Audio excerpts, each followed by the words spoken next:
How does the evidence for the resurrection answer David Hume's objection to miracles? Good question. David Hume is an empiricist. That means he can be a very reasonable man. He allows reason, but he thinks probably the best evidence is empirical in nature, what we call the scientific method or induction.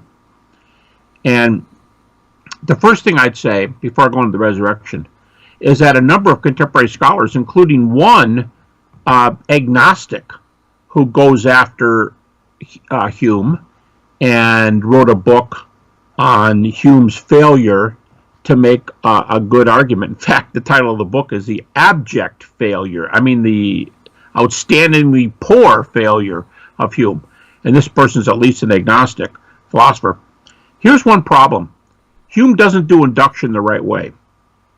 He was a librarian at University of Edinburgh in the mid-1700s. Now, when he says in part 1, miracles are reported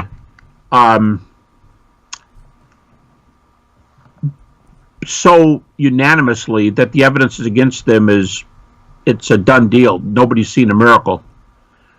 The first question on induction is, who's he reporting? Who is he reporting? Is it his buddies in the pub that are sharing a pint? I mean, is that who he's reporting?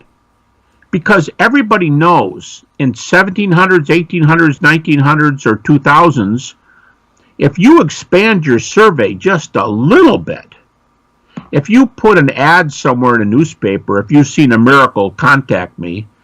If you go to the corner where dialogue is possible, like in London, and you say, if you've seen a miracle, contact me, you can only protect against miracle reports if you have a couple buddies having a pint in the pub, and they all agree with you because they're agnostics. Okay, but at the minute you expand it, you will get miracle cases. You go, well, yeah, but they're not justified. Well, okay. Number one, critical scholars today, Jesus Seminar members, agnostics, a lot of critics today think that Jesus definitely was a healer, They think the evidence is really good. Okay, so that you're not going to explain those away. The critics already grant them.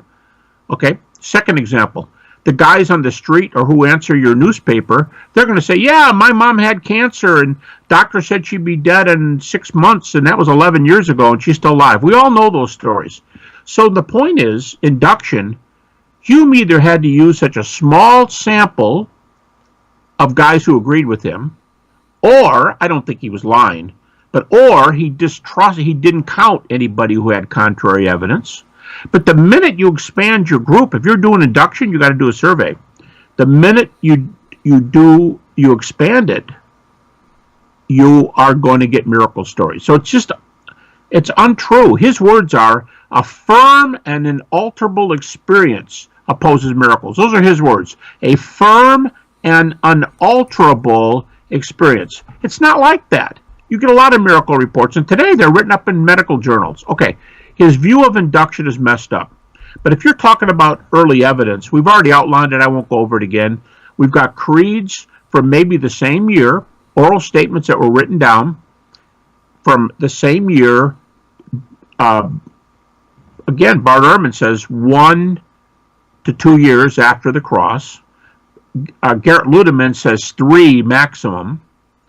The consensus New Testament view is that they got these within 3 years. That's a consensus critical view. We've got an eyewitness like Paul. Paul interviewed eyewitnesses talking about the facts of the gospel, deity, death, and resurrection. He interviewed Peter, James, the brother of Jesus, and John. We've got some embarrassing testimony, which is an historical standard for truth. One of the criteria you use, because Paul was a skeptic, thought he was doing God a favor to criticize Christians. Peter, the leader of the apostles, yet denied Jesus 3 times. James, the brother of Jesus, apparently didn't believe in his brother during his own lifetime, probably not before Jesus appeared to him. And That's very damaging testimony. Why do you say, in the early church, why do you say that the two leaders in Jerusalem, Peter denied Lord 3 times, James didn't even believe in him, and by the way, in Mark 3, the brothers of Jesus seemed to believe that he was mentally ill. The Greek word means out of his mind, beside himself. That's embarrassing. Paul was a persecutor? Yeah, Paul says, I don't even deserve to be called an apostle. So that's embarrassing testimony. They had to change their view. Whatever you do with Thomas, the doubter, but I think the other three are much stronger. So yeah, if you say there's no evidence, number one, you haven't done no reports, firm and unalterable experience. You got to be a little loose with your induction. But otherwise, the New Testament does have that kind of data that even the atheist New Testament scholars think is very, very early and from trustworthy sources. Again, Bart Ehrman calls this one of the two most trustworthy evidences for the historical Jesus.